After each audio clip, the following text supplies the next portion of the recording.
uncomfortable. Perhaps worse still, ever since Jamie's appearance, she'd been the envy of the village. From girl guides to spinsters, they'd all been taken in by his broad shoulders, commanding presence, and Irish intensity. She'd had cause to be on the receiving end of all that commanding intensity, and it hadn't been remotely romantic, or, in most cases, even pleasant. He leaned closer and tipped his head down slightly so that his lips hovered just above her ear. "I don't need experience, darling," he drawled smugly. "I need only to know how to fake it." "Is that right, Tupper?" she said, using the nickname his fellow officers had bestowed. As far as she knew, strictly because he'd come from a family of sheep farmers. Her lips curved into a smirk at the irony of it all. "How dreadfully disappointing, and rather surprising, I have to admit."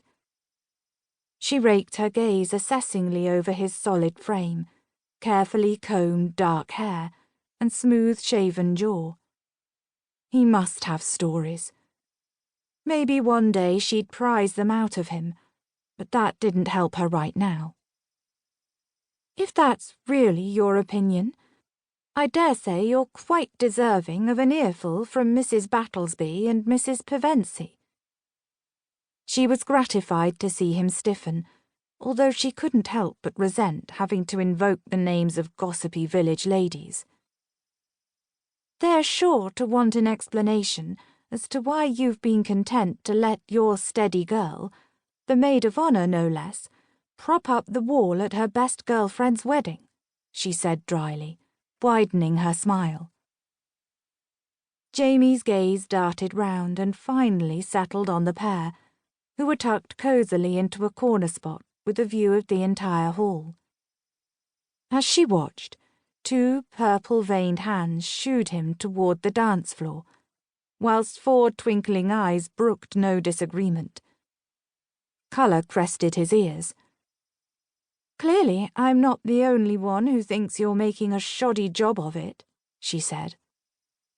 His lips compressed, and a little wrinkle appeared at the centre of his chin. Olive had been tempted to name that wrinkle. Horace seemed rather apropos. "Come on," he said gruffly, laying his hand against her waist and nudging her forward onto the dance floor. Just as Olive was finally being swept into his arms, she felt a finger tap against her elbow. Turning, she tipped her gaze down to the sunny, freckled face of Henrietta Gibbons. Inwardly she sighed. Outwardly she merely smiled, bracing herself for whatever was coming. "Hello, Hen," she said as Jamie dropped his hands. "I hope you're enjoying yourself." She'd narrowly avoided stressing the wrong word. The girl beamed. "I've already had 2 slices of cake, and now I'm introducing Miss Featherington around." Momentarily confused, Olive shifted her gaze to the woman hovering just beyond Hen, in a green checked dress and pristine white cardigan.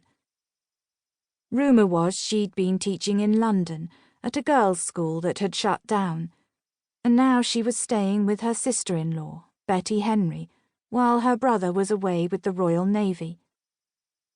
Her hands were neatly clasped, her smile was demure, and her complexion pure English rose, beneath a set of perfect chestnut Victory rolls.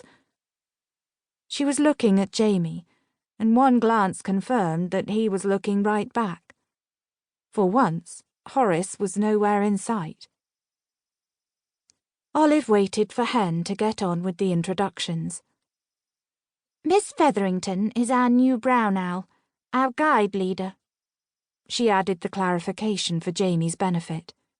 "She was lucky enough to take over just before our camping trip to Ball's Wood next week." That was one way of looking at it. Another was that her predecessor, Miss Haverford, had made a timely escape to the nervy tedium of a munitions factory before she was forced to endure another tramp through the woods with a giddy